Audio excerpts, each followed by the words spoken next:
我哋睇到一啲 study 其實只有30%嘅一啲 pilot project 係可以成功咁樣可以做到 production， 去到一個實際嘅應用。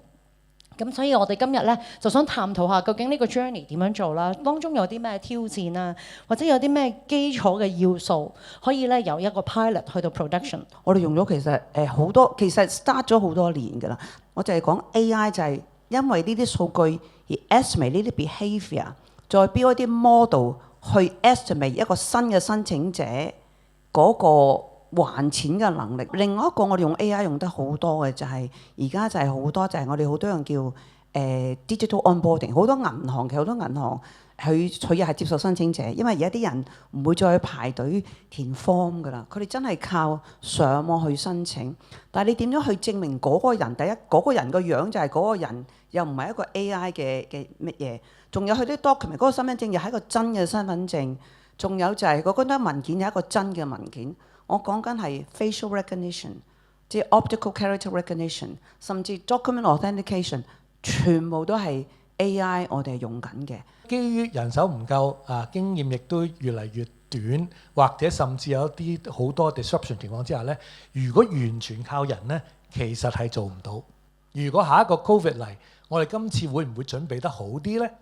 咁我 Neuralab 就相信咧 AI 可以幫到手，因為而家我哋咧就利用即係用 AI 嘅 algorithm， 就唔係 generative AI， 係做 operation research 嗰啲 algorithm 咧，就幫某機場嗰個唔係香港機場嚟嘅，不過幫某機場咧就可以令到佢某啲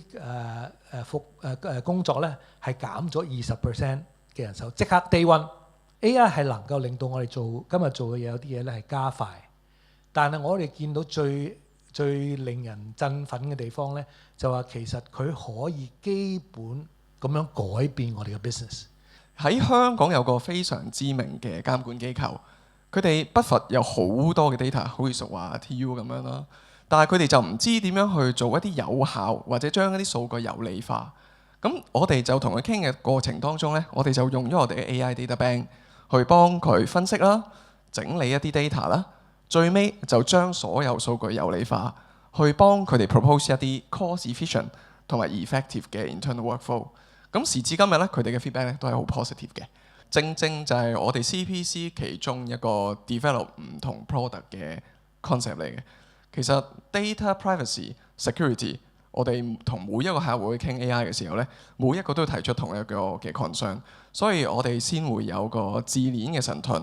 去做一個 safeguard。做一啲嘅data 嘅 protection 去 for 唔同嘅 AI project。其次，我哋同好多客戶傾，佢哋都講ROI 點計啊？咁我哋喺度諗，有冇真係你想象中咁貴呢？如果你將嗰個 project 換一換思維，